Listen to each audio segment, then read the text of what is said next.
Let us write all the 10 substrates of Krebs cycle. We are going to write it down with the help of mnemonics, which I created.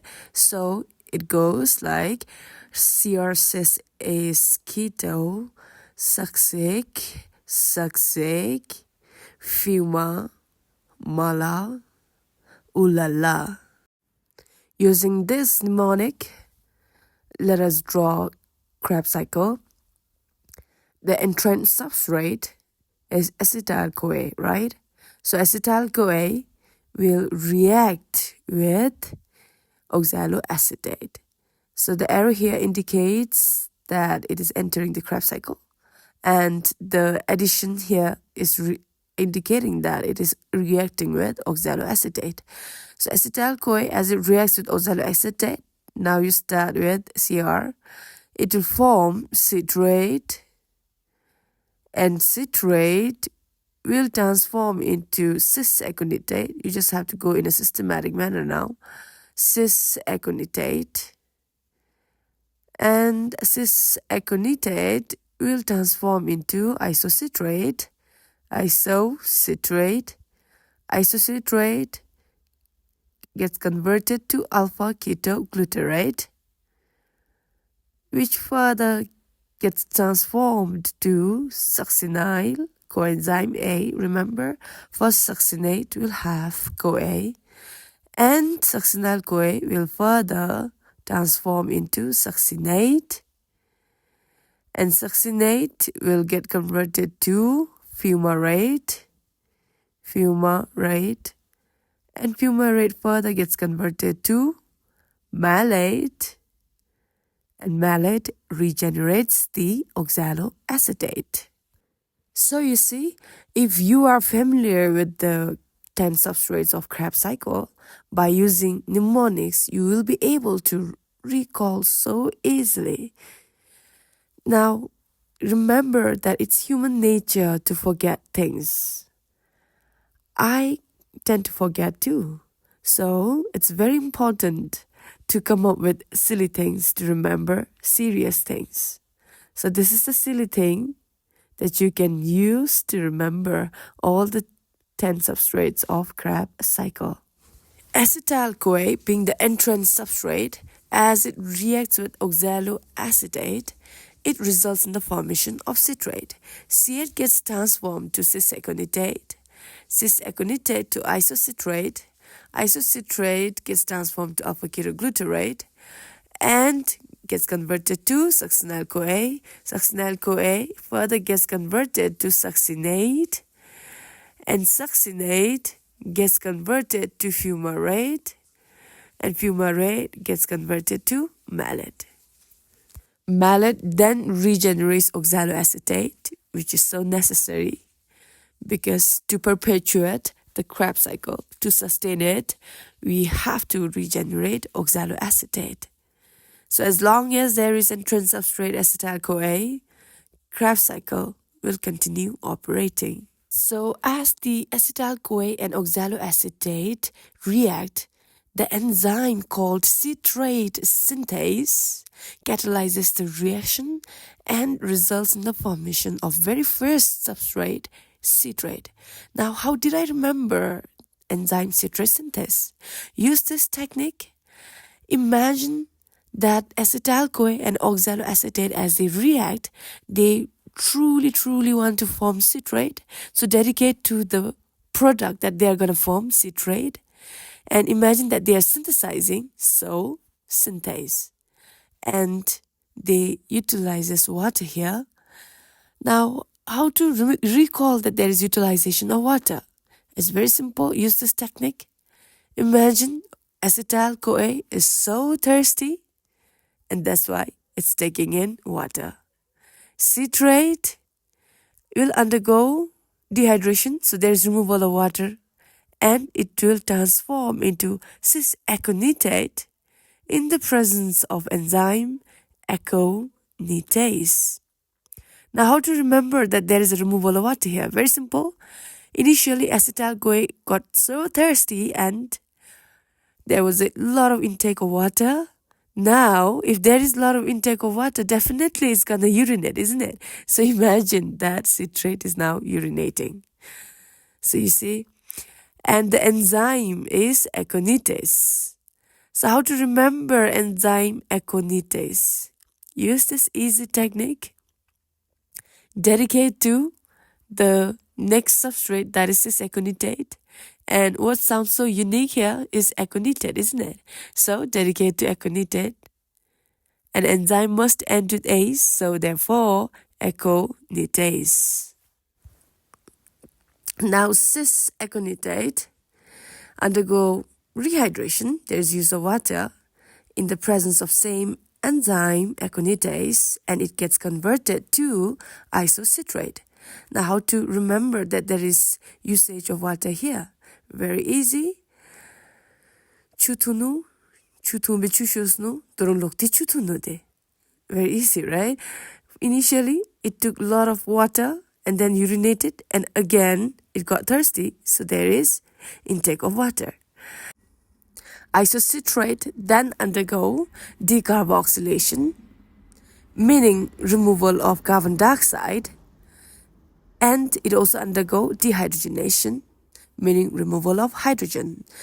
Technically, remember, D refers to remove. So there is removal of carbon dioxide, which is released as a waste product. Thank you, Krebs cycle, for releasing toxic carbon dioxide from our cells. And it also undergo removal of hydrogen. So as the hydrogen gets removed, it gets accepted by NAD+.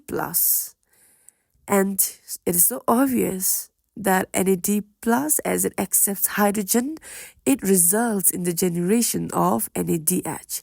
And if you recall the purpose of Krebs cycle, it was to form major chunks of NADH and FADH, isn't it? So you see, that's how they fulfill their mission, by removing hydrogen and allowing NAD+ to accept it. So how to recall that there is removal of carbon dioxide and formation of NADH here? And to do that, you can use storytelling technique.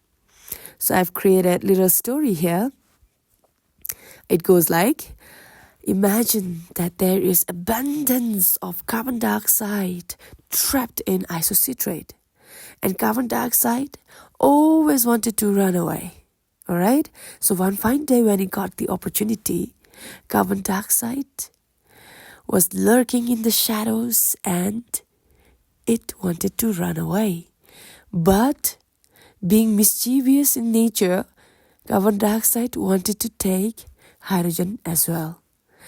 So it went on to brainwash hydrogen, and as they were trying to run away, hydrogen got encountered with NAD+, so NAD+ immediately took away hydrogen, and carbon dioxide being gaseous nature, it couldn't trap, so NAD+ had to give up on carbon dioxide, and NAD+ trapped hydrogen and got transformed to NADH.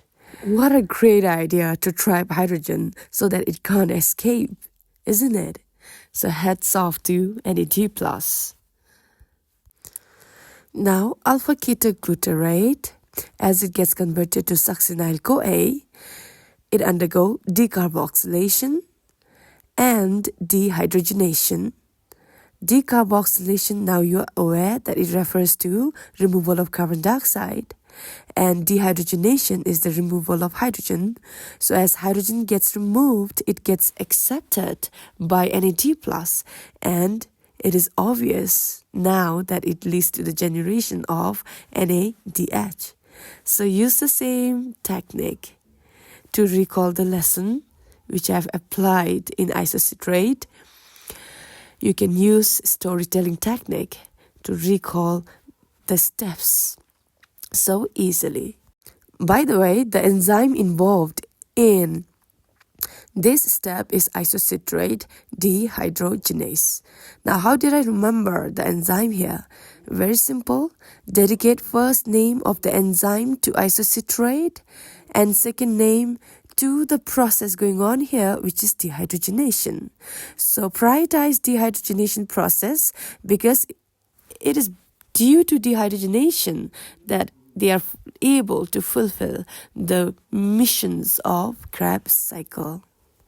And the enzyme involved in this step is alpha ketoglutarate dehydrogenase. Alpha ketoglutarate, very easy to remember. Dedicate first name of the enzyme to the precursor substrate, which is alpha ketoglutarate, and dedicate second name to the process, crucial process, that is dehydrogenation. You can see dehydrogenation going on here, right? So that's how you can easily recall enzymes involved in these steps. As I said, ensure to prioritize dehydrogenation in order to remember enzyme name. As succinyl-CoA gets converted to succinate, there is release of coenzyme A. If you associate with the next substrate, that is succinate, you can clearly see that there is no coenzyme A. So it gives us the clear hint that coenzyme A is released. Now, remember that there is phosphate in succinyl coenzyme A. So the phosphate in succinyl gets removed, which gets accepted by guanosine diphosphate. So with the addition of phosphate to GDP, it generates GTP, guanosine triphosphate, which later gets converted to ATP. So it is this step where there is direct generation of ATP. Succinyl-CoA to succinate, ATP gets generated. And the ATP generation is solely through substrate level phosphorylation. Remember that. The enzyme involved in this reaction is succinyl-CoA synthetase. So succinyl-CoA synthetase, how did I remember this? Very easy. Dedicate first name of the enzyme to the precursor substrate here, which is succinyl-CoA, and dedicate second name to their purpose. So imagine that their purpose is to synthesize ATP. You can take this way, that succinyl-CoA, they badly want to synthesize ATP, so therefore synthetase. In the next step, succinate undergo dehydrogenation again, and the hydrogen which gets removed from succinate gets accepted by FAD+. So sorry, it's not NAD+, it is FAD+, and it results in the generation of FADH or FADH2. So this is the step, this is the only step actually. This is the only step where FADH gets generated, which is another mission of Krebs cycle. Do you remember that? Krebs cycle mission was to generate abundance of NADH and FADH, isn't it? So this is how they generate FADH2, NADH2 and fulfill their mission. Now, how to remember that there is generation of FADH2 here? Use this simple technique. The next substrate is fumarate, which starts with F, right? So, by remembering the F here, you can simply recall that, oh, there is a generation of FADH2. And the enzyme associated in this step is succinate dehydrogenase. Very easy to recall. Dedicate first name of the enzyme to the precursor substrate, which is succinate, and dedicate second name of the enzyme to the process going on here, which is dehydrogenation. So it's going to be dehydrogenase. In the next step, fumarate undergo hydration and gets converted to malate, and the enzyme is fumarase. Very easy to remember this enzyme. Simply dedicate to the fumarate, which starts with F, so fumarase. In the next step, malate undergo dehydrogenation. Remember that there is no decarboxylation here. It is simply dehydrogenation going on. So you know now that hydrogen gets removed and it gets accepted by NAD+, which helps in the generation of NADH, and the enzyme is malate dehydrogenase. Dedicate first name of the enzyme to the substrate malate and dedicate second name to the process dehydrogenation. So that's how you can recall the substrates, the enzymes, and the processes in the Krebs cycle. Ensure to make use of mnemonic to remember the substrates of Krebs cycle and to remember the enzymes. Dedicate its first name to the enzymes and the second name to the process. So if you are familiar with the substrates, definitely it will be easier for you to recall the enzymes names. And remember that Krebs cycle its purpose is to generate NADH and FADH. So definitely dehydrogenation is predominant here. And if you notice enzyme name, mostly they are dehydrogenase, isn't it? And Krebs cycle also synthesizes ATP through substrate level phosphorylation, and the only step where it generates ATP is succinyl to CoA to succinate, and the only step where it generates FADH2 is succinate to fumarate. So that's it.